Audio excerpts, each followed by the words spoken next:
So basically here we have some like general information about our clients. The product is B2B2C, kind of like white labeled. This is the financial advisor's or like wealth manager's name. Their clients here, by default they're hidden, because so the idea is like the product's B2B2C. We sell to financial advisors, and then they use the software to sell their services to households, consumers.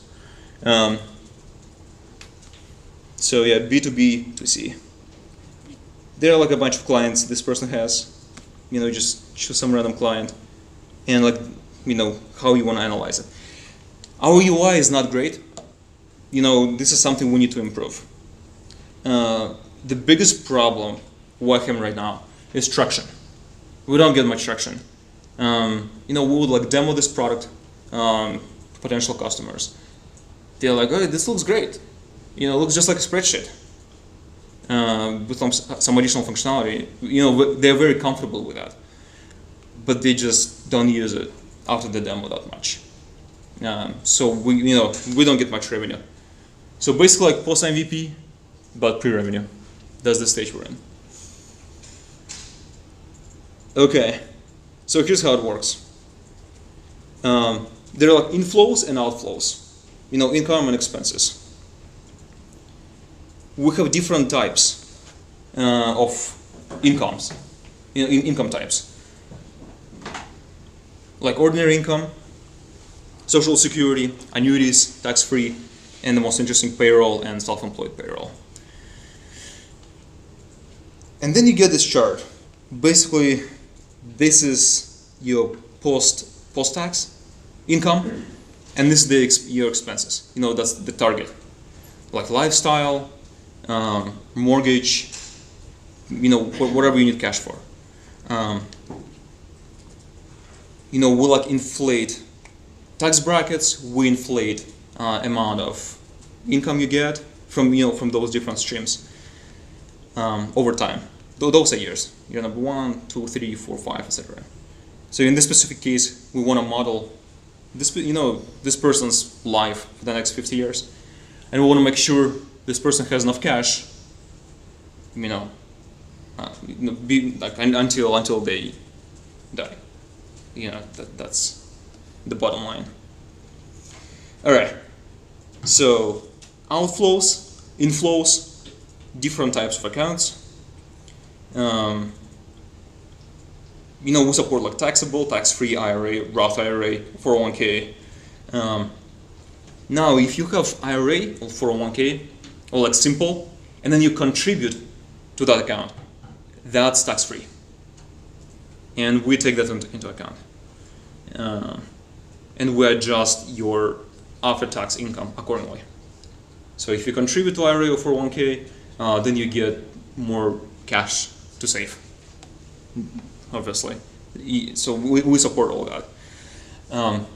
We have federal tax, state taxes, FICA, which is payroll, employee and self-employed. All right. So then when you enter all that data in there, you can run Monte Carlo simulations. In this case, 1,000. That happens in your browser, in the web worker. So basically the idea is to run this portfolio and your inflows and outflows for the next 50 years through different scenarios, like different market conditions, based on just like historic returns. We just pick a random year. We take your accounts. Each account has its own, like asset allocation. We would take that allocation, historic year, whatever return, like was that year, and apply it to your portfolio, and then move on to the next year, and then see if you had enough cash until like for the next 50 years. So like in this case, some of those scenarios failed, like 90 here, 2.6%. Scenarios failed. Now we can analyze why they failed.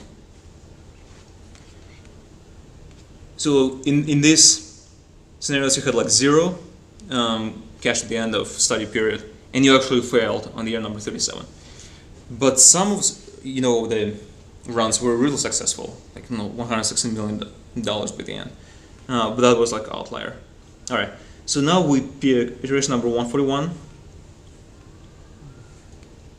and just analyze it. You know what happened. So what do you mean by it failed? Sorry. Oh, there was not enough cash to support your target. Yeah. So you see, you have this like gigantic gap here. Okay. Yeah. The idea is to fill the gap using your accounts. So here you had some like extra cash post tax. You can save it or you can spend it. In this case, we save it. Yeah, but we already had some balance on those accounts to begin with. Not that much.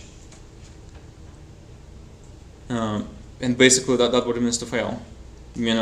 On year number 37, you couldn't support your lifestyle anymore. You would like it. You would have to adjust it. Yep. And also, like as a financial advisor, you probably want to print the report, a PDF file or something, and give it to a client, or just save for later. And we have this little print report. Yeah. I mean, it's broken. You're supposed to have like cash flow chart in there.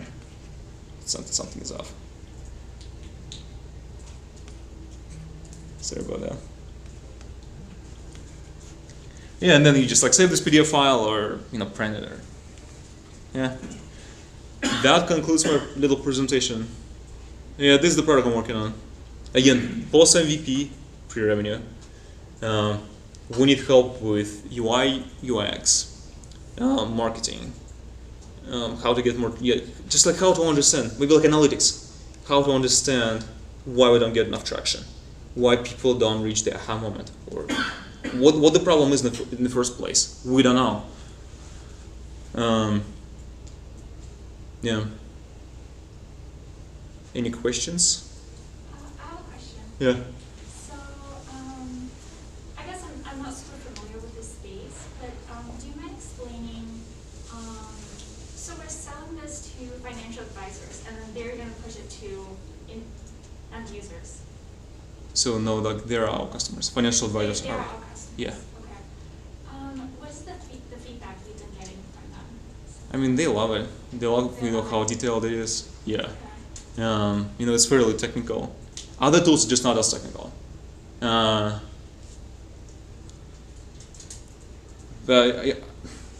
overall, like positive feedback, but they wouldn't actually like pay for it, and that's what matters, right? If there's like no revenue, I mean, is it actually positive feedback? Is the pricing more on the higher side, or? It's like a little bit below market average, yeah. Comparing like to other tools, but we offer maybe not as many features at this point, right? We're like very, very new. So,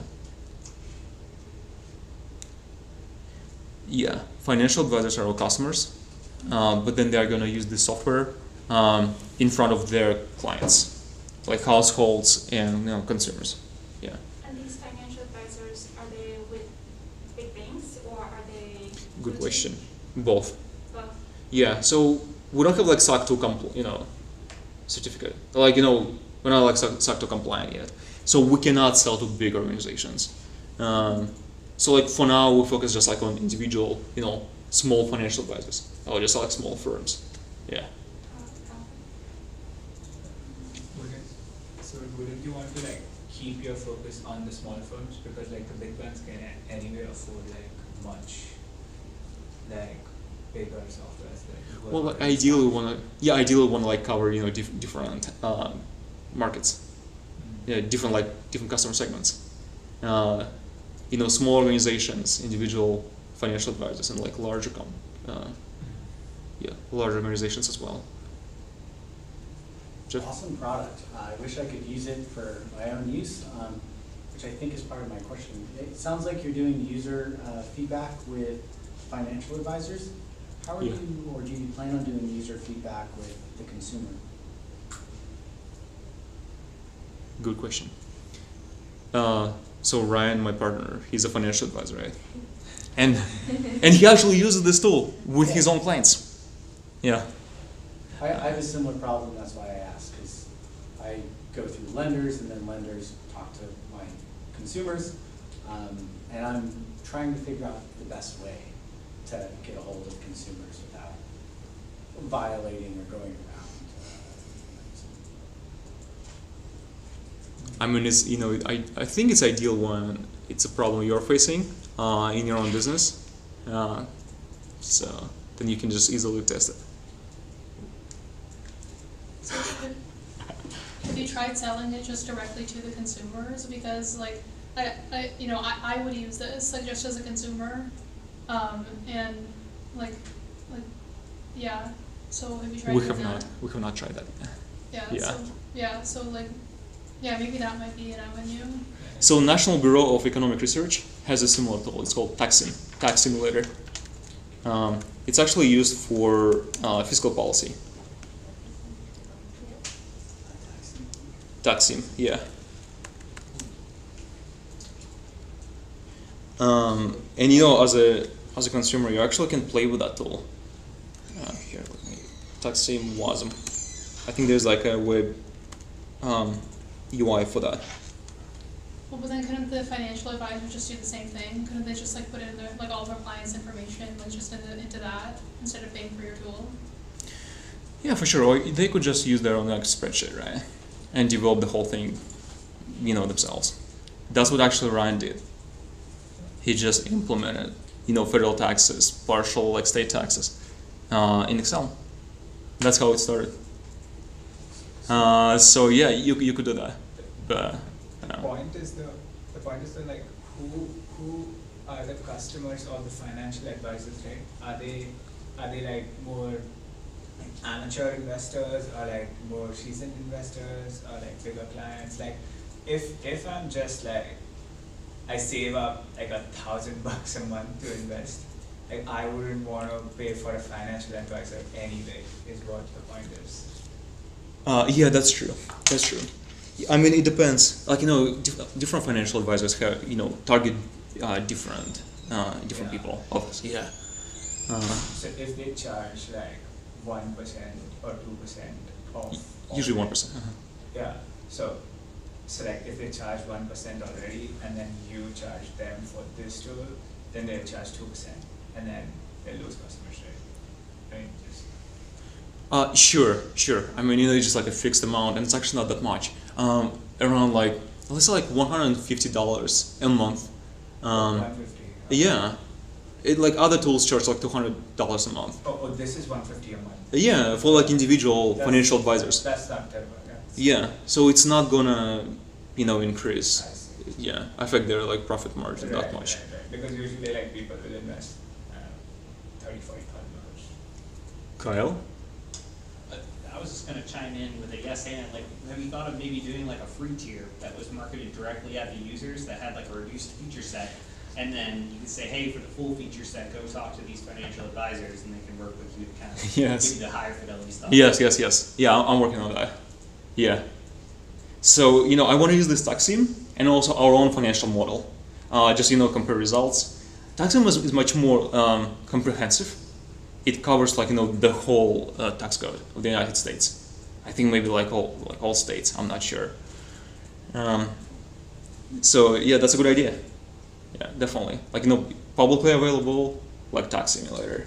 Then you're getting buy-in from the users too. You know, if they can go to their financial advisor and say, hey, I've been using this platform, you know, can you as my financial advisor work with me using this? Then you're kind of getting it from both angles. Definitely. Great idea. Yeah. So your partner is a financial advisor, so he's presumably using this for free? Not paying the company, presumably, right? No, I mean, kind of circular. no, he contributes a good amount of Mhm. financial resources, yeah. Okay, yeah, so, well, he's pitching for it, but, so if he's using it, right, what is the barrier with the other financial advisors? Is it the cost? Would they use it for free, or is it just difficult to use, even to use for free? Difficult to use. I don't know. Yeah. Maybe we're not solving the right problem. Mhm. Yeah. Have you conducted like interviews with them, going Demos. to like Yeah. the mom test, for instance, just to, That's a good one. as a lot of people refer to, how to speak to potential customers, try and suss out what they really So want. we're trying to do something. Maybe not like the mom test type thing, but we're doing something. Mhm. Probably not ideal. I'm aware of that book. Yeah. Yeah.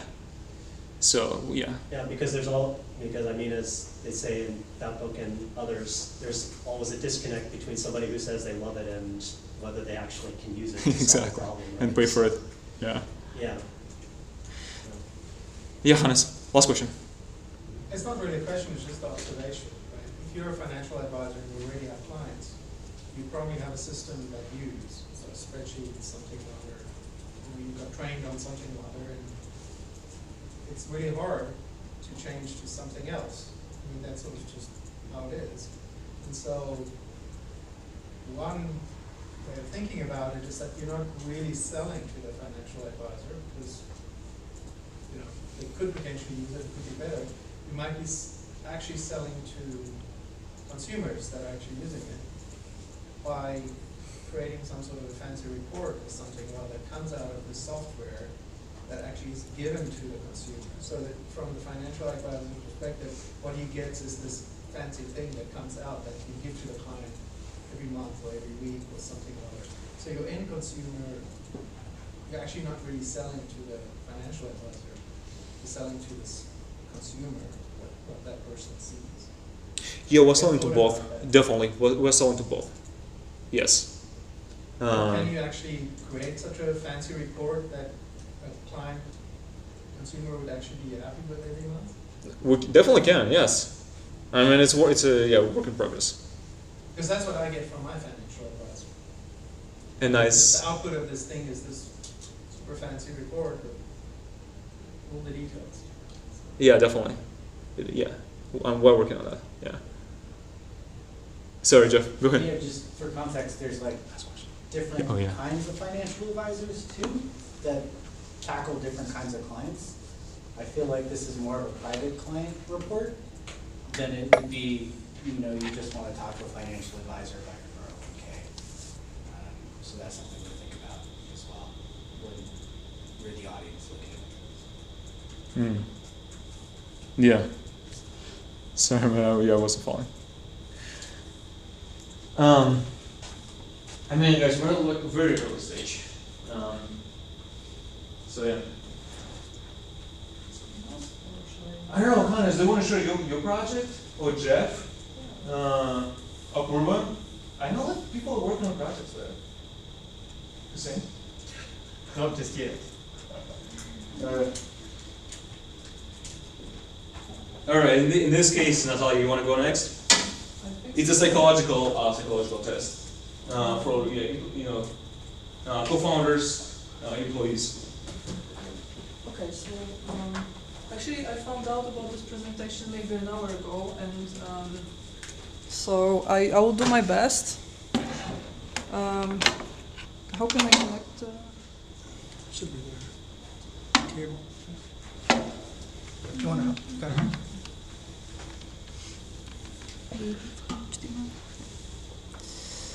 Thank you.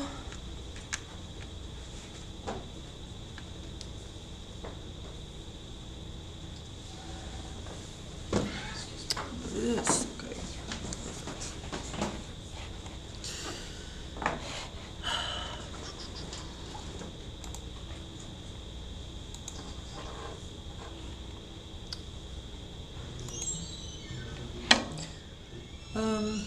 So hello everyone. I'm for the first time here in the Hacker Dojo. Nice to see you all.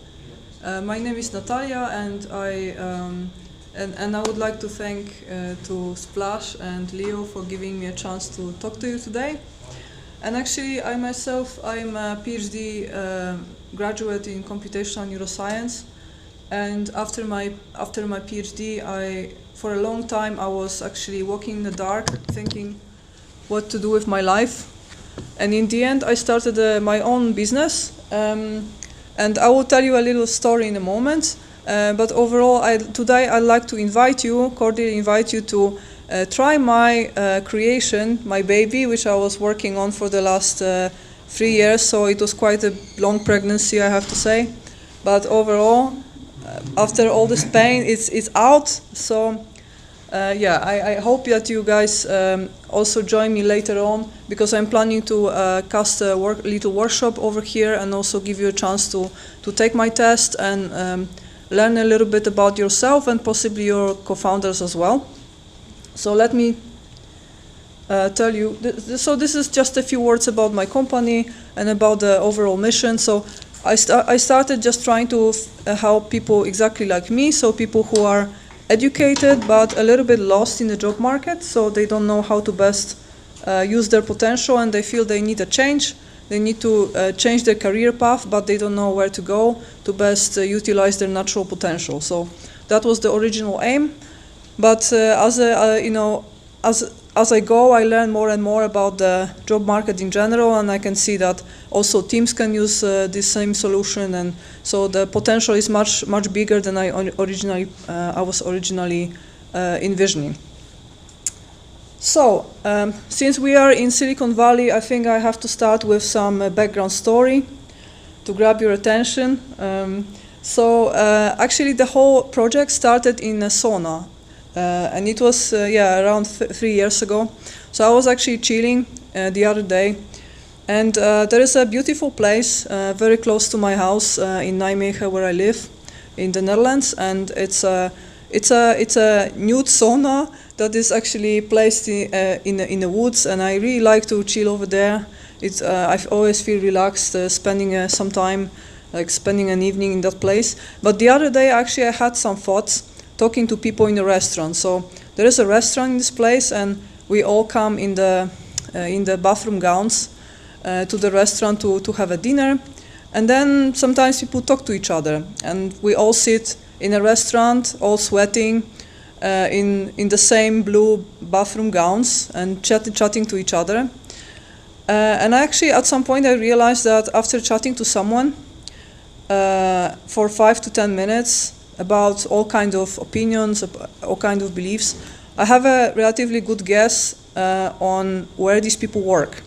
So I could guess with quite a good success rate if these people are actually entrepreneurs, or maybe they work in a corporation, or maybe they are unemployed. So for some reason, I could feel from the way they speak and from the way they think where they actually work. What do they do in life? So then I thought to myself, okay, if you can guess from just briefly talking to someone without having any visual cues, because all these people are dressed the same way, all of them are sweaty, all of them look like mess, right? Like, you don't have any cues that you normally have. When you walk through the street, you can see how people are dressed, how they behave towards other people. In this place, you know nothing. You just get a few answers to a few questions, and all of a sudden you know where these people actually work. So I thought to myself, there must be some way of automatizing the process of guessing where you fit in the job market, on the basis of some number of questions about your beliefs, about your belief system, and about your natural working style, about who you are as a person. And I thought to myself, why not try to come up with a tool that can, in an automatized way, classify you in terms of where you would naturally fit in the job market. So that's how it all started, and then I started working on the tool, and it was a long process. But I would like to tell you a little bit about the theory of human motivation that you might never heard of, because it's not as popular as Carl Jung's theory or Sigmund Freud's theory. It's actually a theory by Alfred Adler. So he was actually living and working at the same time as Sigmund Freud. However, his teachings and his science somehow didn't reach as much popularity for some strange reasons as the other two gentlemen. And according to Alfred Adler, the primary source of human motivation is to be better, to be the best version of ourselves, and to be influential in the sense that we provide value to others. So according to Alfred Adler, this is the primary motivation of a human being. And I really like this theory because to my mind it explains human behavior much better than the other two popular theories. But I would have to talk for hours to explain why, but according to my knowledge and from what I read, I felt that this is actually closer to the truth than the more popular theories of human motivation.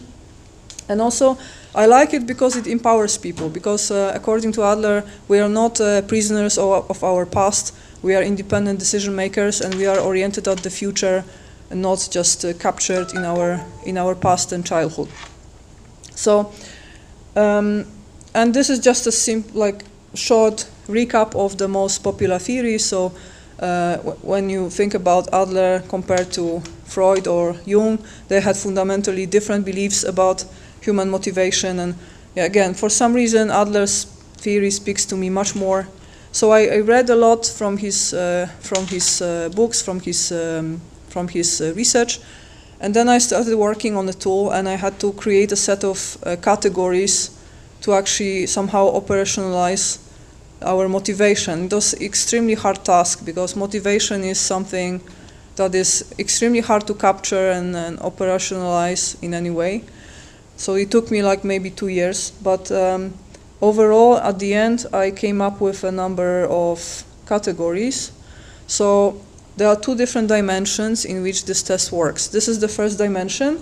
So the first question that the test answers is, what is your natural way of building value to other people? So are you a type of a creator, so someone who creates new content, and this is your primary motivation? Are you a person who is a type of a specialist, so you want to be that go-to person, like top world specialist in certain narrow discipline? Or are you type of a linchpin, which is like a communicator, connector, who creates communities, puts people together, and some catalyzer that makes people work together? Or are you maybe a type of a manager, so someone who creates functional teams and manages teams? Or possibly an achiever, so someone who is really driven by inspiring other people, so an influencer kind of. But I think influencer is quite pejorative, so I prefer to use a term achiever, because it's also very useful individual. It's just, I think influencer is unfair name for it. And missionary is more like a person who wants to help people one-on-one, like a teacher or a doctor. So someone who has to have direct contact with a beneficiary to really feel fulfilled. And contributor is someone who works from behind the scenes, so someone who builds a scene for others, such as someone works in logistics, or an architect, or a person a secretary, like someone who basically organizes work for others. And lastly, an investor is someone who helps teams from the outside, and someone who, it's not necessarily only about money, it's more a person who, rather than what is there now, looks into potential in projects, in people, so tries to predict the future. So that's that. And obviously, most people have more than one profile. It's just a superposition of a few. So it's like most likely you are able to create value in more than one way. And obviously also in every job that you ever have, there is some expectation from you that you play multiple roles, right? It's just in different proportions. So let's say in academia I did PhD, and as a PhD student you have to be a bit of a creator, a bit of a specialist, a bit of a manager. You have to juggle 6 different roles in different proportions. So it's always that you are expected to play different roles at different moments.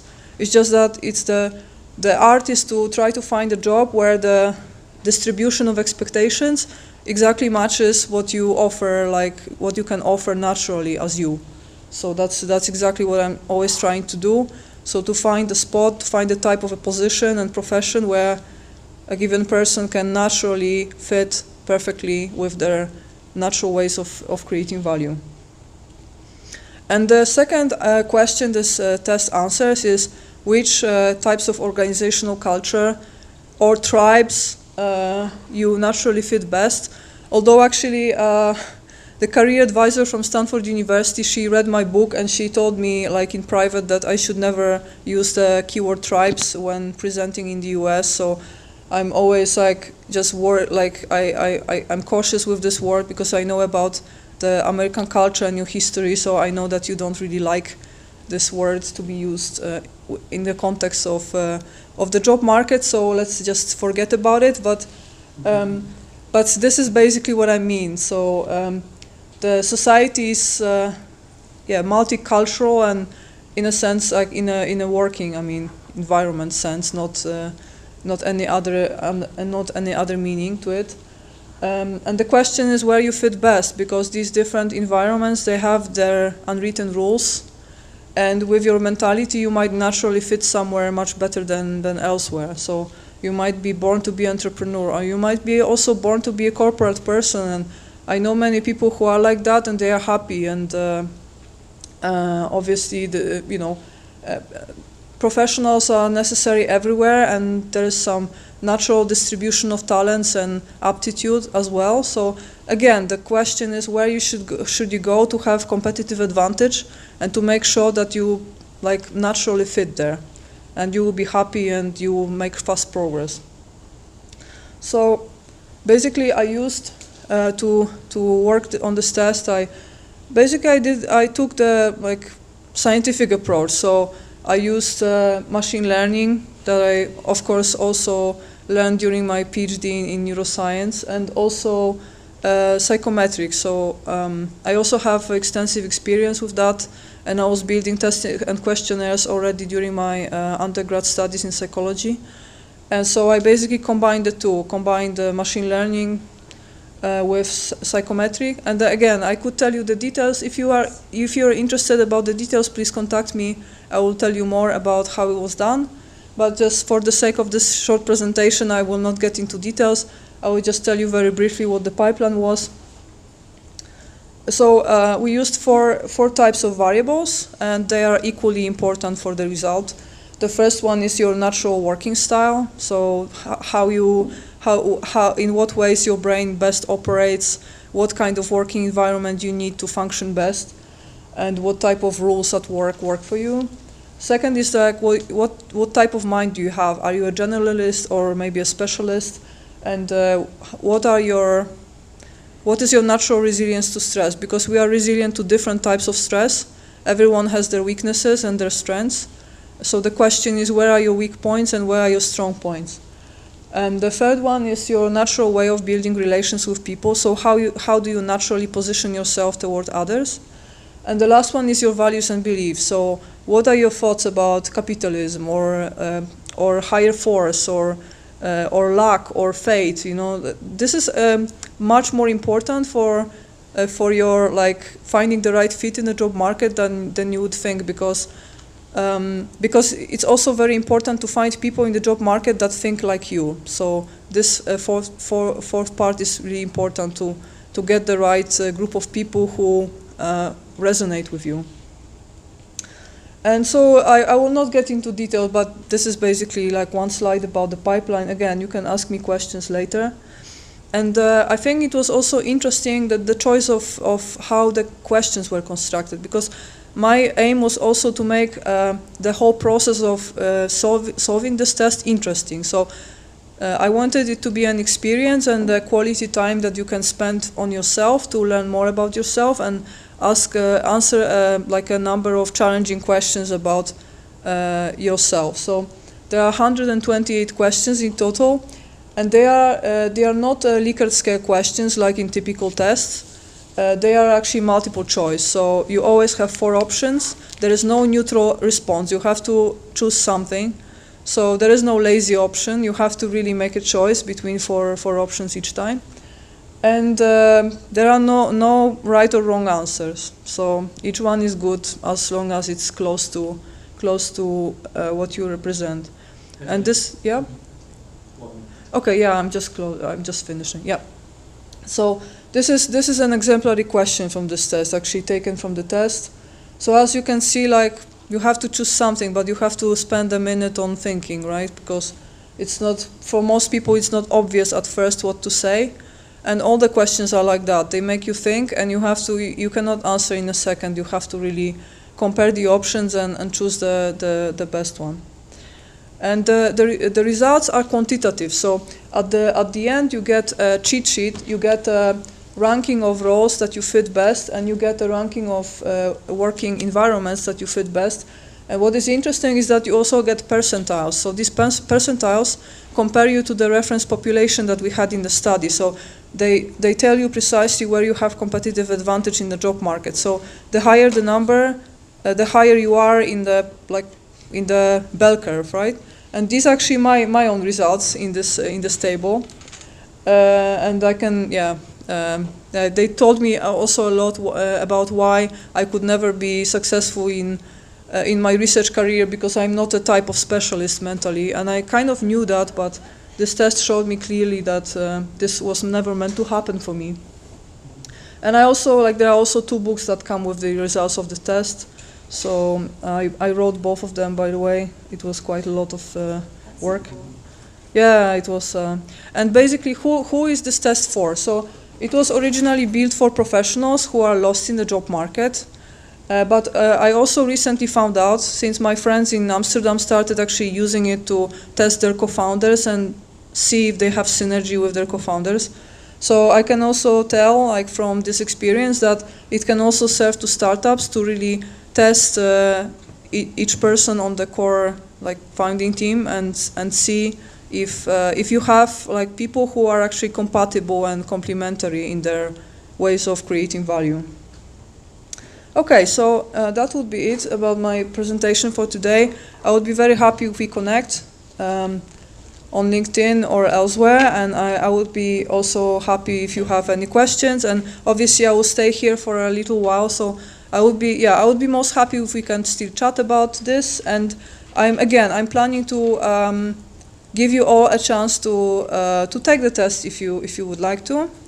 I would just have to chat with Splash and Leo about the form and in what form I can give you the access. But this is more or less decided already. That I would be happy to all give you a chance to try, and I hope that you take this chance and that we stay in touch. Yep. Okay, so while you're doing your presentation, I looked at your website, ontologyofvaluetest.com. Yes. You have it posted there. My question is this just your thing, or do you actually have a team behind you supporting you in this whole very good question. Yeah, so it would be impossible to do everything by myself, obviously. So yes, so the way I worked on this is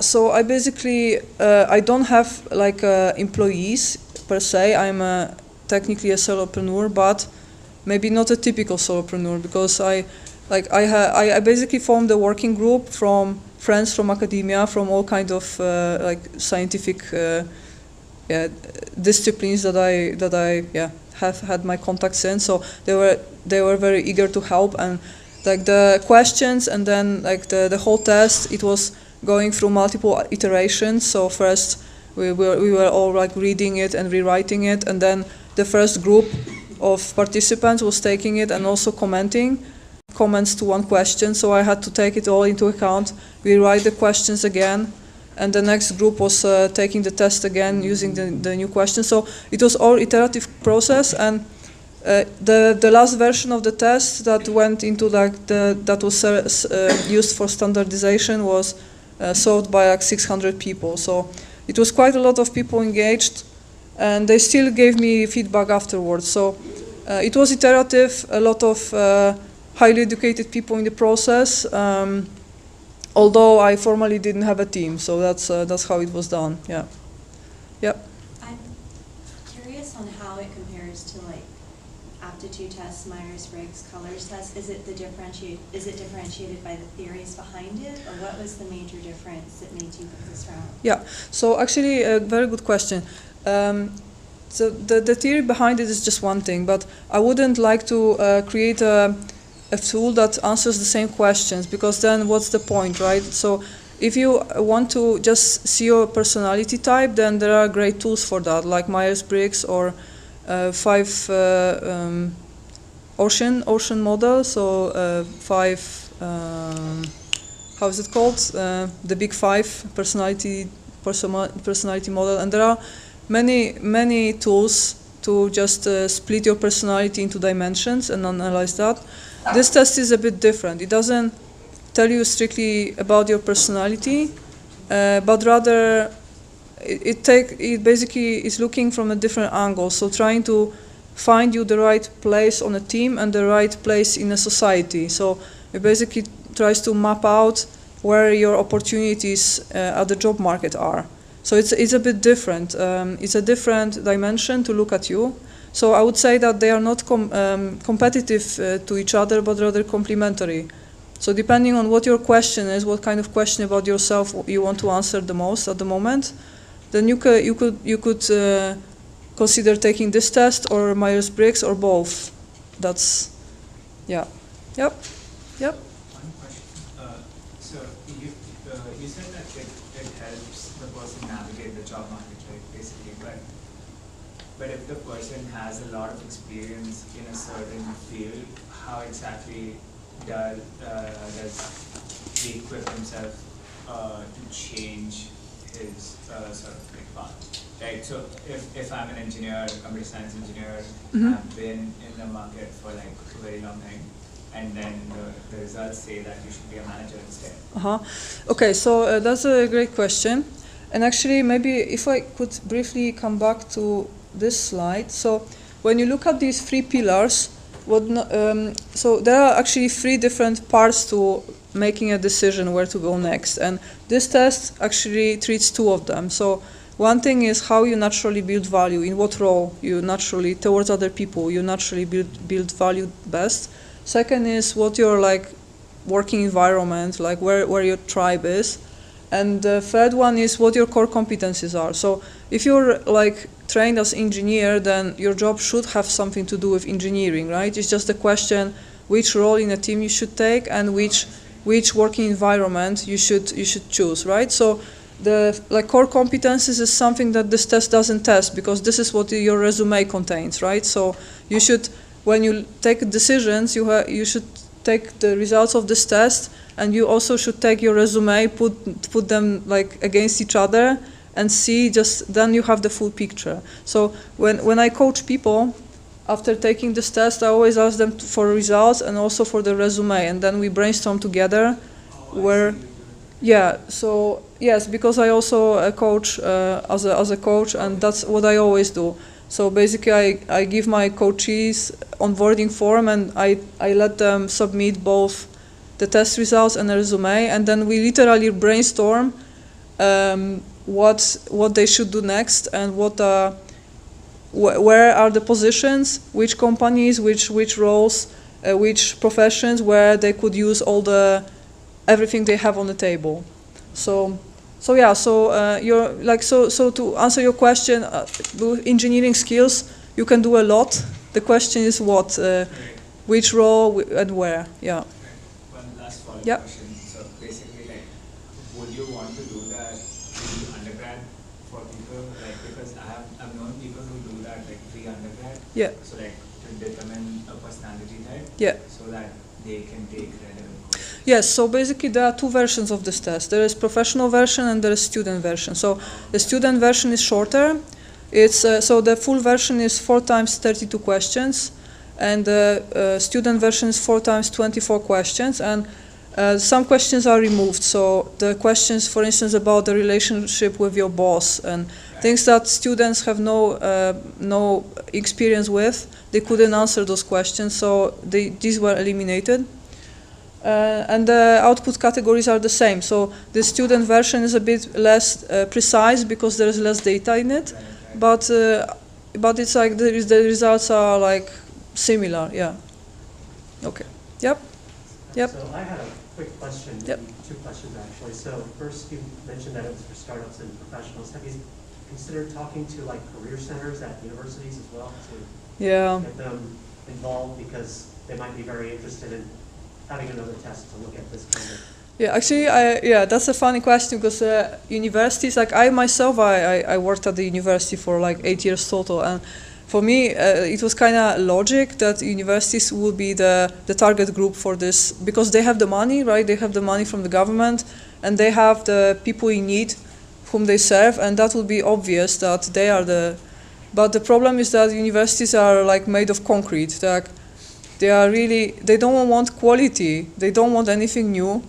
They don't want an innovation, seriously. And now when I do this test, let's say when I do the training, like a workshop, plus I do a batch of tests for participants, I usually do it because student councils or graduate, like student councils actually order it. So they find sponsors, usually private companies, and they organize event, and then they invite me because their like graduate school coordinators don't want to do it. They just don't.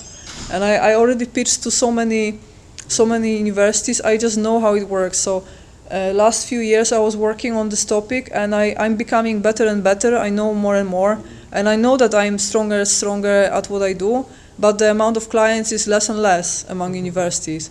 So I know what's the reason, because the students want it. It's just that their employers don't. And at some point you have to say, if they don't want me here, you just go somewhere else, because it's just how much time you can spend just trying to force through the wall with your head, right? They just don't want innovation. That's unfortunately I have one other follow-up question then. So how are you monetizing this? Because it's a neat test. It's very involved piece of work, putting it together over 3 years. So how are you monetizing it? Do you charge to take the test per person? Do you charge as a block for? So yes, so there is a fee for it's like at the moment €25 plus tax, so it's about €30 to take the test. But it comes with these 2 books, so it's a lot of content. And I'm actually working on recording a video course as well, because some people would rather pay a little bit more to have a video course next to it to explain things to them rather than reading the book. So I can, so that's that.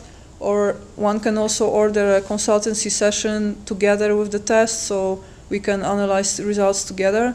And in the future, when this project grows, I'm working on an affiliate program, and within that program I will also train consultants to do it like in my name, so they can actually coach, so that it becomes a bigger project.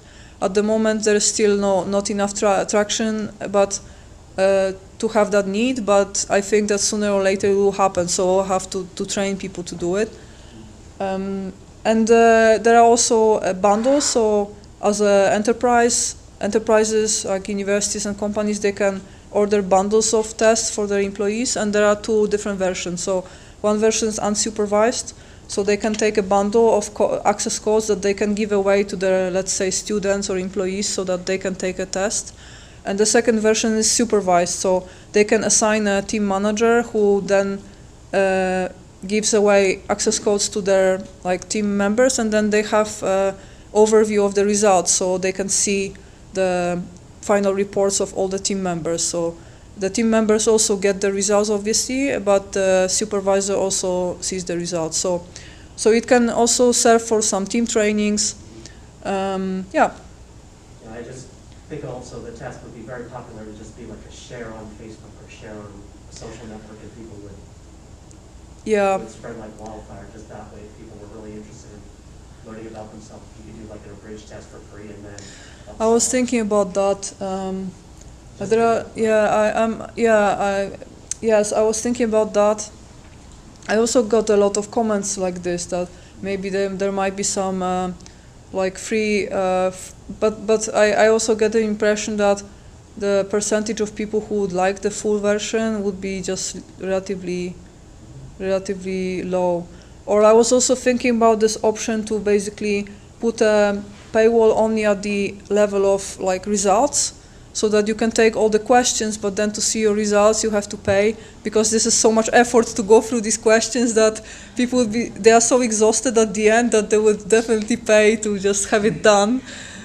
So I was thinking of doing it like the wicked way, but let's see. If this doesn't work this way, then I will change my ways to make people pay, but yeah. Yeah, I think we should wrap it up. And Right, but one thing I wanted to say, sorry, like last thing, that's also my experience from like the sales so far is that the price point is not the problem. So at least in like developed countries like in the Netherlands, most people are afraid that this takes too much time, so they are more protective of their time. When they hear 90 minutes, they're like, oh, it's too much. But when they hear 30 euros, they're like, fine. So it's like that's also something that surprised me, because I thought that the price point would be the problem, but it's not the problem. Yeah, the problem is that they don't want this additional cognitive burden. So working intellectually for 2 hours to get to some result that they don't even know yet if they would like or not. So this is the problem. Yeah. okay, so that was great. Thank you so much. All right, guys. Anyone else wants to share their ideas? Yes. Please go ahead. It's just an idea. No MVP, no PPT, nothing can presentable. Is that okay? Of course. Okay, awesome.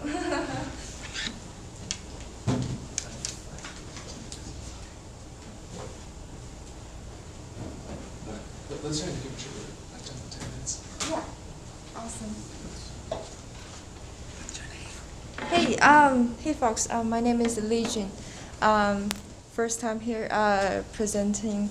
As I said, I'm not prepared at all.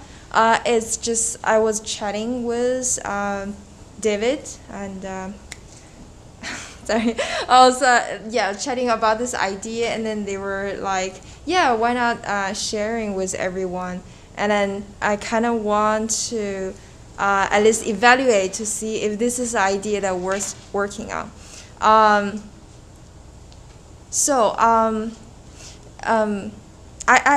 live like I go to shopping in Costco, but like many times I just realize that the food that I have is too much for myself to consume. So I'm thinking, why not? I can share this with someone else. Yeah, that would be great. Anyone else shopping? How many people here are shopping in Costco? And how many of you guys can just, every time like can finish all the food that you bought from Costco? Alright. Okay. That seems like many people have the same issue that I have. My idea is have like a food sharing app. Just maybe you can share with your neighbors, like close by, and then you can, just go to the next door, give them the food, or I don't know, you guys shopping together, or you give them to free, or you split the bill together. Yeah, that's an idea. Comments? Yeah. I mean, I think too, it's like when you're coupled or like have a family, it's really easy to share food, but like when you're cooking for like one person or even sometimes two, because I love to cook, I have that problem even outside of Costco. Like if you want to get like nice fish or like a nice steak, right? Like you don't want to get like a teeny tiny one. So I do think that's like a big thing for a lot of people. And then you look at like, for example, freeways, right? In LA, carpools too, because there's a lot of single people that live there. And so I find that like with shopping, that's just kind of like a common thing where if you're single or you're like only, it could be like two people that don't eat much, there's always extra food. So you're either like eating leftovers or you're eating kind of like the same food before it goes bad. I freeze a lot of food that you don't normally freeze. Same here, yeah. Yeah, go ahead. Yes, I have a comment. So I've seen something similar like this with like the Nextdoor app, people in the community, say they have leftovers and somebody out there in the community that just doesn't have food, they'll actually deliver it because it's all within the community. So people just go to the neighbors and just deliver food. So maybe that's something that you might be, you might want to check out and just see how the community or the members Nextdoor? within the Nextdoor app, how they're communicating. Maybe you can just build off of that and just kind of narrow it down to what you're trying. I think it's fantastic. You should definitely do that. Because Nextdoor is very broad. There's a lot of things on there. But there are some people out in the community that says, hey, I got some leftover this month. Is anybody interested? And there's somebody out there, like they'll private message or just say, yeah, send it over to this nonprofit organization that's down the street. You know, yeah, check that out. Maybe that might help inspire you of what you're trying to build a little more. Yeah, go ahead. Great idea. I cooked for myself a couple times the last couple weeks, and every time I got leftover food, and I was just thinking the other day, who could I give it to? And if I'm having that problem, I'm sure a lot of other people are having that problem, and I know that's a useful app that everyone can better from giving. Personally, I don't like to cook, and what I cook does not tasty. So I would love to eat someone else's food. Yeah, go ahead. So what this idea reminds me of is a lot of the meal prep stuff that you tend to see online. And I'm married now, but back when I was single, I did meal prep for a while. What they don't tell you is that you're eating the same stuff day in and day out. And one thought that I had kind of on this topic was it'd be really interesting if there were like office pools where you could bring your meal prep in, you're basically sharing it out to a broader pool of people, and then you could rotate through different employees day by day. That way you're kind of spreading out that cost of buying in bulk, doing the prep, and then sharing that out across the broader pool of people. Just a thought. Lunch bag. Yeah, like lunch rotations, and that way you're not like I know so many people who work at the office, and they're like, I'm just gonna go out, Yes. I'm sick of prepping lunch all the time, eating the same stuff. Could be a solution there. Yeah. How far, so if this becomes like an app, right, and I'm using it, how far do I have to go distance-wise to get my food? Because if it's like too far away, then I just wouldn't bother with the hassle. Ideally, it would be like close by to your neighbors. I for myself, yeah, I would say within a distance that's walkable, or yeah, definitely. Another thing was the work environment, the group. Like I'm like to let's say eat other people's cooking, but the things, how do you make sure they cook food that I like? Because I'm kind of picky as well. So like, what if what they cooked, what they prepared is not what I like? That's the thing too. Can you not just put that on the app? This is what I cooked. Yeah. Oh, right. That will give the pressure for the cooker, whoever cooks, that a lot pressure. Yeah. You could maybe do something where you had multiple options. You had 2 or 3 different people. That way, if you don't like one of the 2 options, you can pick a different one. Yep. Either way, I think it would take some organization. Which Yes. might be a niche to capitalize on. Yeah. It will really be how you design the app. It seems to me like over time it will end up becoming a meal prep business, because when people are sharing food for a price, then you would want to, people would want to monetize it, right? They would want to make more money. And then if they want to make more money, then they'll start buying things just to put them on the apps they can sell them. That seems to me like a lot like meal prep business.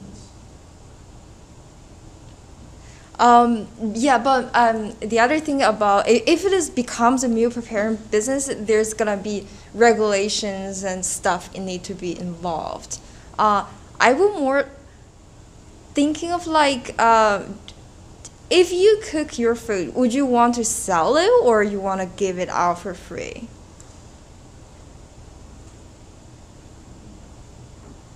how many people here, like, okay, let's do like a test right now.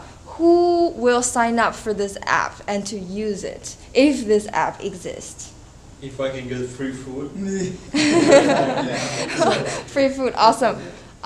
Who would want to cook and share the food? Okay. Who has the confidence say I cook good food and people will like it? Awesome. I really just cook brownies and cookies and cakes, so it's hard to mess those up. Yeah, awesome. I think it's it's good to work on, but like, yeah. Yeah. So anyone who wanted to use this app, please leave your name, phone number, address. I will put them on the paper and then contact with you guys. Thank you. Thank you.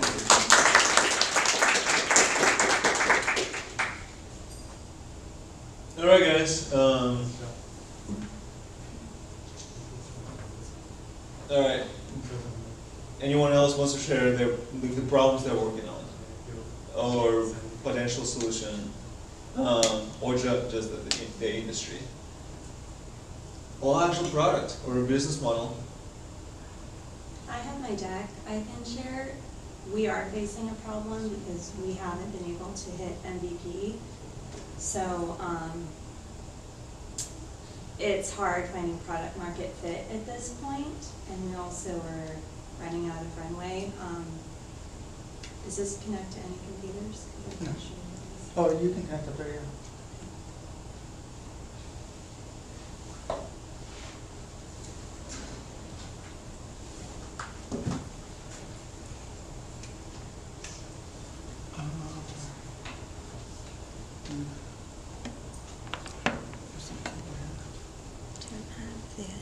Does it go to? Use HDMI or use HDMI? Not HDMI, C. Try this. Yeah, that's what I need. Okay. So, I'm not presenting yet. I'm just going to share with you what my team has. So, anything that has stuff on patents, please don't take pictures. Because that's going to be for future series or future fundraise. So I'm just going to wing it because I'm not using this deck right now. Is it working? Okay. So,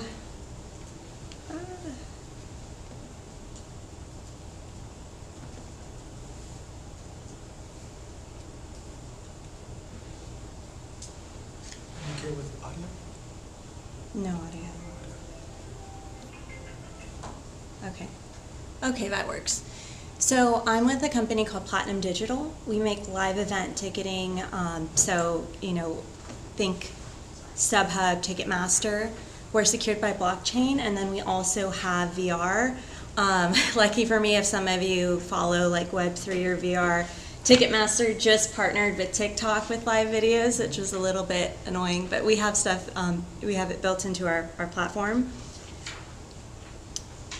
So how we started was our CEO, Joe. He has a really interesting background. So I'm CEO at our company. I run ops. My background has been anywhere from, you know, EA to founders and big three companies for digital and private equity to running business operations at startups, and then also business operations management. And so one of the things that I've learned, and some of the things that you guys are learning, you know, having founding teams is having the balance between your technical staff and your non-technical. I kind of fit in between there, so I love building things and making companies. And so when I met Joe, our CEO, his background was just amazing. He started as an aerospace engineer working on jet engines, got into oil, so he kind of had that sales element. Took a client to a game, a hockey game, so a large oil client, and got turned away with his good tickets because they were duplicate tickets. Now the thing about Ticketmaster and StubHub, and I downloaded about 200 ticketing apps and reviewed them. Anything that like wasn't in specific language characters, anything that I could translate onto Google, so usually like English type characters. And I noticed a few things, on that. And one of the things is that all of them have different versions of guarantees. Some of them even 125%,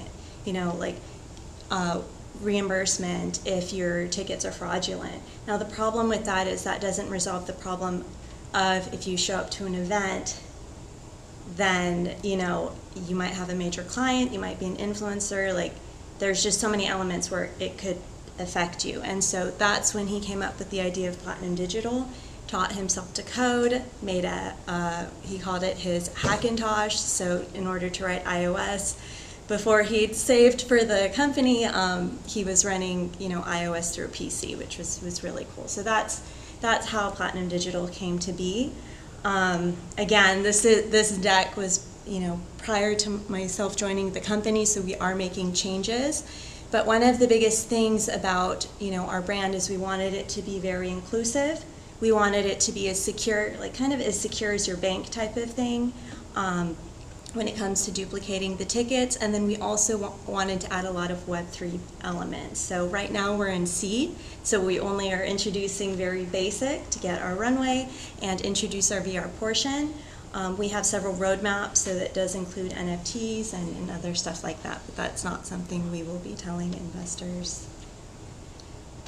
So there's other problems in the market. So one of them is ticketing fees are out of control. So, a lot of people, if you've used ticketing apps like, again, StubHub or Ticketmaster, there's those of us that like to save a few bucks. So we might tether back and forth, try to get the best seat for the best amount. For those of you who were here during the NBA playoffs, Warriors went into finals. So one of the things that I did was did a comparative analysis of how much our tickets were, because we have $2 billion worth of inventory negotiated with brokerages, and we also don't charge commission for that. So, our tickets for during finals compared to, what some of our competitors would be were a few $100s cheaper. Now, that's not unique. Again, when I went over these over 200 apps, a lot of them were able to negotiate lower prices with brokerages. So, this is concerts, sports, any live events. And a lot of them have lower prices, so it's really just kind of being a competitor in the market, right? There's so many, but yet most of them don't really make it. And then fan engagement, being non-existent, that's something that, there was like Woodstock back in the day, or there's nostalgia items that came from old concerts that has kind of disappeared as we've moved online. So we also wanted to be able to create experiences that people could take home when they went to their concerts. So we do have the ability to do B2B and B2C, so we are partnered with different businesses right now because we're seed, and again, we narrowed things down, so a lot of this has changed. But because we are, focusing on seed, we're focusing primarily on who our main customer would be and finding product market fit. Now, we are partnered with Golden Voice. I know them as the people who throw Coachella, but we're prepared for launch event. And so one of the challenges, as you guys asked, challenges we're having is half of our team has Silicon Valley startup experience, while the other half come from enterprise. And enterprise likes to spend money when it comes to marketing. I've had to teach my team, you don't wine and dine potential investors because there's going to be a lot that say no. You take them to coffees, you do Zoom meetings. So kind of really having that adjustment of successful entrepreneurs on our team, but teaching them that running lean also means not spending money on things like marketing or partnerships prematurely before having revenue and finding product market fit. So this is kind of how it works. I think, in future maybe I'll just show you the app.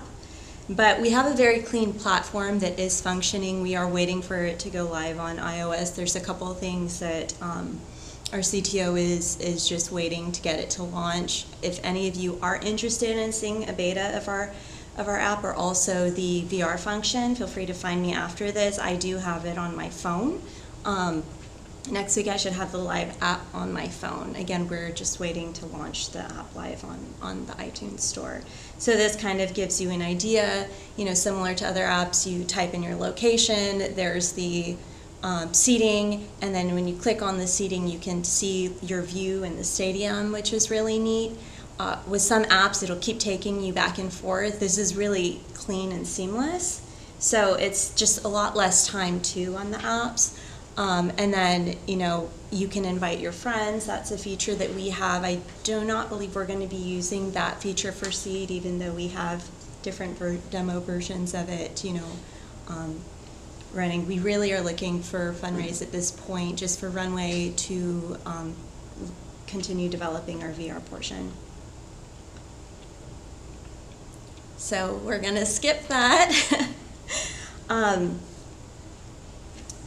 Another slide that we're going to redo, but our fees come out to 18%. The average fee for most ticketing apps is anywhere from 27 to 32%. So that's, just to show you, and we don't charge commission, we don't take commission, so that's a reason why our tickets are cheaper. Again, cheap tickets is not unique. And then this is just to show, the demand for it. Also with the pandemic, a lot of things are going virtual.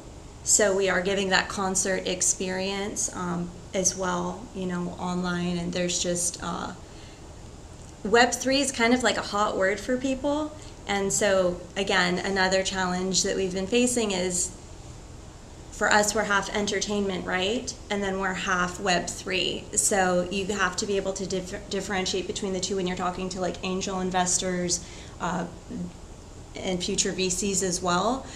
Some will understand Web3, others will think that cryptocurrency, NFTs, and blockchain are all the same thing because it's just kind of thrown into a bucket. So any of you that are in Web3, I know we have like a chat, but learning how to just kind of break it down easily, or if anyone's in entertainment, I'd love to pick your brain. And so this is just showing opportunity. Again, we have a $2 billion in inventory with our partnerships with brokerages. And again, that's over 70,000 events. And a lot of these have changed. So our competitive advantage, one of them is secure. There's not very many ticketing apps that are secured by blockchain. I just learned from an investor that the Cardinals are doing that on their own app, so that's something that I have to look into. They actually changed the barcode like every hour so that it can't be duplicated. Now, I'm, again, on kind of more of our operations and just working with our technical team, but if anyone has technical questions, let me know. I can, loop our tech side into it. Please ignore the patent pending. That's for something else for the future. It is very user-friendly. We wanted an app that even someone's mother or grandmother could use. So that's kind of like the 3 clicks. There is one app that's done 3 clicks. It actually, with payment for us, ended up being 4, but it still maintains that clean image you saw earlier. And then again, it's an app, so it's scalable. And this kind of shows you some of like the interface. So like if you, you can see like popular events, but there's also, once you've actually started attending events, we have a page like this where you can click and see VR, like live view of events that you've attended. So this is our team. That's Joe, our CEO. He writes code. Tom actually came from Ticketmaster, I believe. Yep. And he's our CTO that writes the code. There's me. Ty works in entertainment, so he's done like Dr. Oz, launching Finding Dory, if any of you guys have kids. If you guys like comedy, he's Kevin Hart, he's done for him.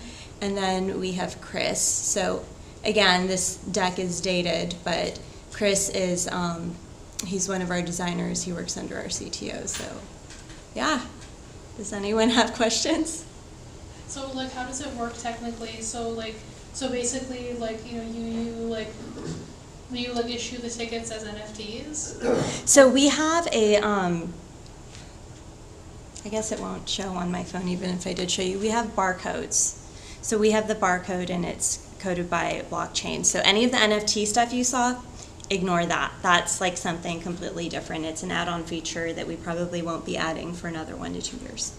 Okay, so then with that, like how are you creating a like a souvenir like for the attendee to have later? Absolutely. So the tickets, and I can show you on my phone after, but we kind of did like the old school, and you can print it. You know, remember like the old school ticket stubs where you could have them signed? I actually have a few of those. So we kind of have that look where the barcode is kind of small. In future, you know, we are going to want to like add on souvenirs and stuff like that, but really create the experience. The VR on the phone is really cool, and it's actually shot by one of our guys. So I can show you that after too, but it looks like you're literally front stage, and you don't have to have like, you know, any of like the eye things to see it. It's right on your phone. That's really what we're developing. So part of the reason we're doing fundraise, but it's just kind of just shows you a little bit of what our teams already can do type of thing. So. Yeah. Has the product already been used? Has what? Has the product already been in use? So our team, there's 3 of us, the CEO, CTO, and myself, have been able to use it. Now we've sold tickets, we've made some revenue, but it's tickets that we've sold to friends. So again, having customers in product market fit we haven't tested or put out. Okay, my follow-up question is, I wanted to give you a scenario. Say, for example, absolutely, Leo, the best host of YC, let's say, for example, next week, YC number 7, and he decides he wants to use your services. Yeah. How would that actually work here? Can you just go through the motions of how this would work here? So, if anyone wanted to make a purchase on the app? Yeah. Say, for example, he's going to do an exclusive event. YC number 7 is exclusive. Mm-hmm. You have to go through Platinum Digital. How does it work from people, I guess, making a purchase, ordering, and now showing up at the doors and stuff? How does that work? I want to paint I understand. So that for us would be really future, like partnering with people throwing events. When it comes to the ticket brokerages for live events, you usually have like the same few people that arrange them, and for us, it's like live shows, live concerts, comedy, the same inventory that you would see on something like StubHub or Ticketmaster or Fever. Well, actually not even Fever, because Fever does have some partnerships. So I mean, eventually we do want to do partnerships. We do see that as viable for revenue. The thing is that we're raising in seed and team. When it comes to startup, all of us have entrepreneurial background, but you really want to see that we can be as specific as possible in this time. And we have found that when we've discussed or introduced other parts, talking to friends that are investors, friends that are VCs, it can get really confusing really fast with the entertainment and the Web3. Last question. Absolutely. Since you're rolling into this whole Web3 metaverse field, why not go the traditional route and go with ICO? That's a good question. Can I get back to you on that? That would be a question for my CEO. I'm pretty sure I know what his answer is, but I was curious if maybe he gave you something. Okay. Absolutely. I mean, that's good for me to know too.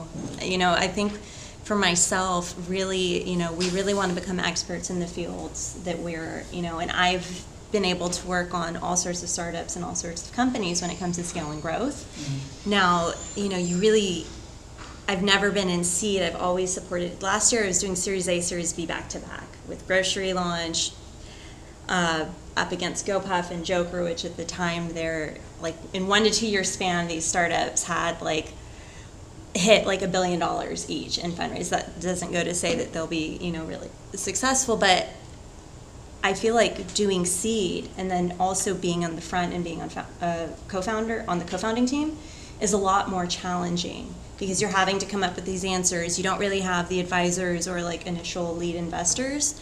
And so really just trying to become an expert in Web3 and how to communicate, and also, you know, entertainment, that's fine. A lot of us went to concerts and stuff in school. You had a question? Yeah, so I was gonna ask if you guys are a primary or a secondary ticket broker. Right, so,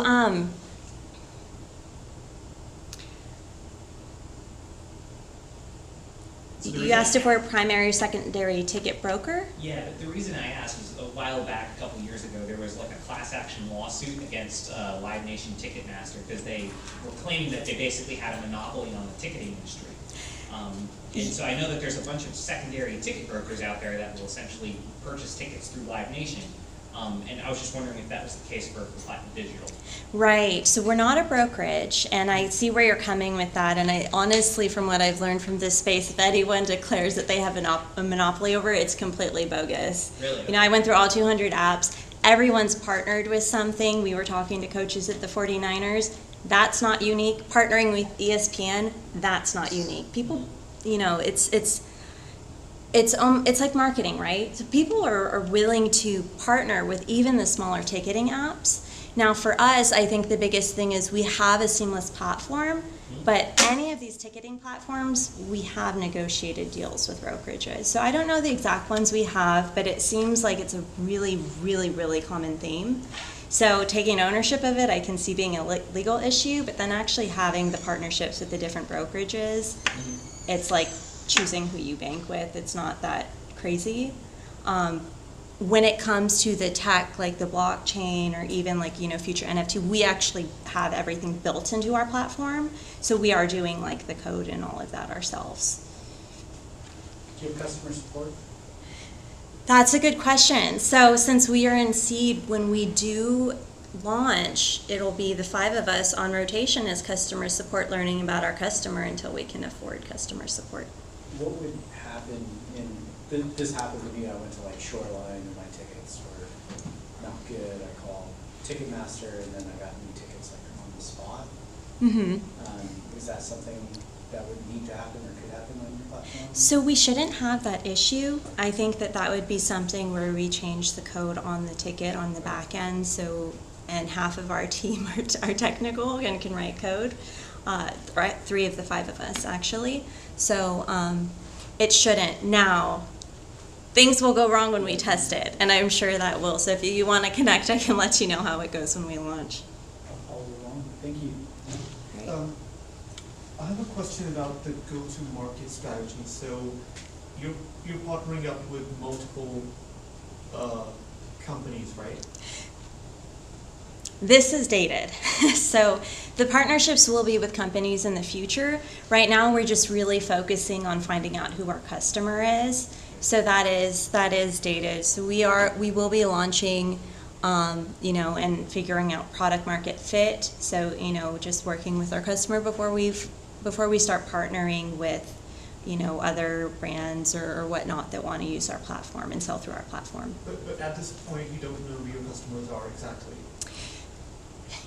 So we are all betting, and so my bet is it's going to be something like either. So my thought on it, and I guess this is good practice, right? But my thought is it will be similar to Joe. It'll either be professionals, right, that take clients out. So it's really common even for here, right, for larger companies. So, you know, when I was at corporate, Big 3, or even when I was in a financial institution, we always had like season tickets for like Giants or 49ers, and you take clients out, right? So there's that. There's also influencers, right? So anything where the words at the tip of my tongue, where you like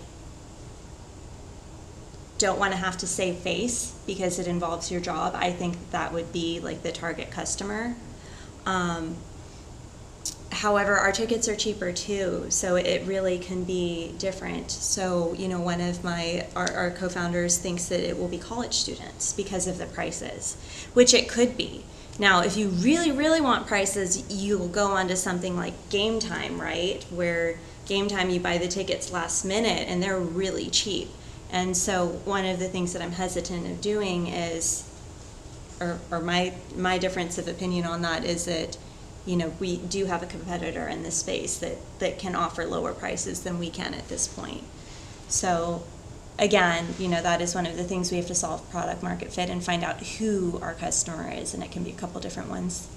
Have you looked at a membership model, like a monthly reoccurring membership model? We have considered that. But again, I think we really need to test and find out who our customer is. One of the things that I was working with my team on is that they, really believed that if you know that the market is viable, and this is a very viable market, that proves product market fit in your customer, and that the money will come if you have a good product. And I think it was in one of our recent classes, that's a myth. So a lot of questions I think will start to get answered when we see where the traction falls. And we're just going to test and leverage our networks. Fortunately, half of our team, they come from entertainment. And my team's based in LA, except for myself. They'll come up here with me sometimes. I'm the one Silicon Valley based person on our team. So I'm kind of testing it with the technical people, and they're kind of right there where in LA and Southern California, also San Diego, with partnerships where I went to school in San Diego, so I was there for quite some time. It's there are a lot of people who will have interest, especially if we're, launching with Coachella Golden Voice. We have a signed contract with them too. So you mentioned about the prices of the tickets being cheaper, Mm-hmm. but that is not the problem that you're solving, right? No, but a lot of people who don't really know the market don't know that the cheaper tickets are not having to charge commission. They're not really aware of that, right? They just know that, okay, maybe people pay more for trusted applications. Okay. And definitely, if any of you have feedback, because I actually haven't gotten up and talked about this to anyone yet, except for little elevator pitches, so I'd love feedback too. Yes? So my other question is, so if I buy tickets from your platform, Mm-hmm. then how can I verify that those tickets are legitimate? Yeah. All of our tickets will be on our platform. So you've used Eventbrite. Have you used Eventbrite? Yeah. Right?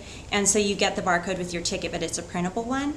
Yes. So ours is mobile, right? So you have the tickets and you can swipe up and use the tickets, and you do it directly from the platform. So we don't print them out, it's just, you're able to just pull it up. And I can show you what it looks like after.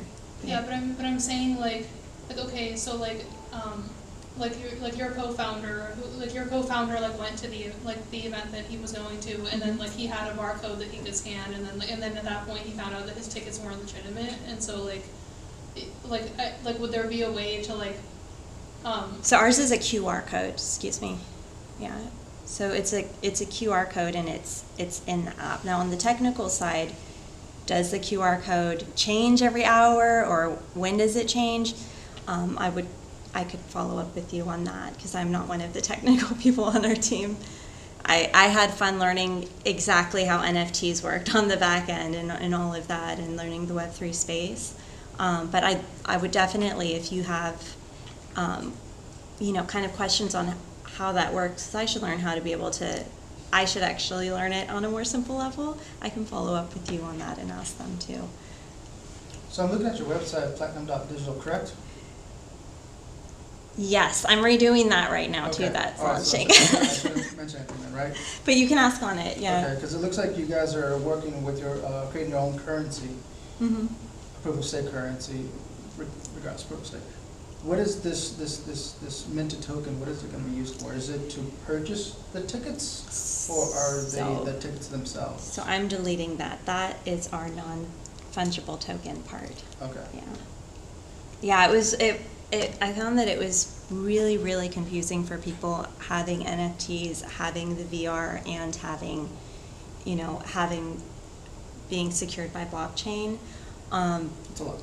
Right, and so for somebody that's very immersed in the space, and I wasn't immersed in the space, going into it, I was one of the people who was oh, crypto, know, you know, my family, we have property because how great my dad is with the stock market, right? But I trust the stock market more than I trust crypto. So I didn't really venture into that. But then when you do and you learn about like NFTs and the security of that and blockchain, it's all really different and really interesting. And so in order to be able to do seed, which is supposed to be very basic, we had to really simplify things and say, you know what, a lot of this is going to take a lot of work and a lot of coding to complete. Let's save that for future investment rounds. And just, you know, start making some revenue and find out who our customer is first. Actually, that's kind of my question. It seems like you're trying to address multiple markets as you try to sort out your customers. Have you done some real-life customer interviews? I mean, do you know? Yeah, so we've started interviews, or sorry, did you have more? Well, I mean, usually the concept for a startup is whose hair is on fire and is going to throw money at you to solve the problem. And I have to say, I haven't heard it yet. Because like I said, when I think of VR, when I think of NFTs for collectibles, and when I think of low-cost tickets, those are like three completely different things in my mind. Right, and I see how that can be confusing, and maybe I shouldn't have shown all of Well, those isn't pages, that, like because... I said, what is, as you're saying, runway's limited. What do you think is your primary market? What's the one thing that you had only 3 weeks to work on it? What will you run to first? Oh, for sure. Our primary market is live event ticketing, and we already have that. We've already sold tickets outside of the... I mean, because like corporate clients are very different in college students, right? Yeah, I mean, it's secure ticketing, right? So who wants secure ticketing, and that's what we have to Anybody test. who pays for a ticket wants to get their ticket. So Not we're all- everybody, well, because there's some people, and that's why we have to test it, right, and see who our customer is. We have done multiple interviews, and the thing with a lot of the interviews is it goes down to the price thing, which the price thing we can do, but a lot of apps have done that and failed. Once again, I'm still a little confused on the need. So it's live event ticketing secured by blockchain. There are only probably about 2 or 3 other apps that are secured by blockchain. We actually don't know what's going on with 2 of them. The third one was acquired by Ticketmaster in 2019. So there aren't other live event ticketing apps that are secured by blockchain. So that would be our answer. We don't need to do, by theory, we don't need to do a guarantee like Ticketmaster, like the other live events. So it would be the security of our live event ticketing. And we also have a partnership with Golden Voice. So, you know, major music festival partner. And so we also have some of that coverage. And then our team, what our team has done, our team's background, you know, for a new app. That's what I would say. I wouldn't even go into the VR and the NFTs no one was supposed to see, but I wouldn't even go into the VR, and the reason for that, is low-cost tickets then? secure tickets. Almost all tickets are low cost unless you're StubHub or Ticketmaster. Yeah. Does that make sense? Yeah. Because I need this pushback. I need these questions because I don't want my team to go to slaughterhouse when we pitch to VCs. So I just wanted to throw in my 2 cents. And I have 1 minute, yeah. Sorry. Go ahead. Go ahead. You got another question? Go ahead. If it's not a question and it's a comment, come find me after. I just have a question. Actually, I happen to live in the Netherlands, which is very heavily invested in fintech. Everyone wants to be a Bitcoin millionaire. Everyone trades, you know, on their phone during meetings. It's crazy there. And actually, I'm curious. So there's a lot of Nordic apps, by the way. I went through a lot of them. Yeah, and like I recognize that the app that is often used, like the ticketing app secured by blockchain that is often used like events in the Netherlands is Guts. I don't know if you know that one, but it's quite popular there. Anyways, I was actually curious, what are the barriers to entry? Because like how complex of a project this is. So I'm just trying to figure like where the difficulty, like what the bottleneck is in your project, and maybe I'm just thinking to myself, maybe the barriers to entry Would also. it be possible to take it offline? Yeah. I'll take it offline. Yeah, can you guys like continue this conversation? Yeah, sure. Alright. One sec. Yeah, it's been like more than 30 minutes and I just kind of. Oh my gosh. Like- Thank Thank you. you. Sorry. No, I don't have that icon from, so I really hope to know what that is. Yeah, alright guys, I mean, feel free to hang out, chat with each other, yeah. Make sure to introduce yourself, yeah, your project to someone. So if it's any technical, I'll have to follow up. I Good. see if I have that.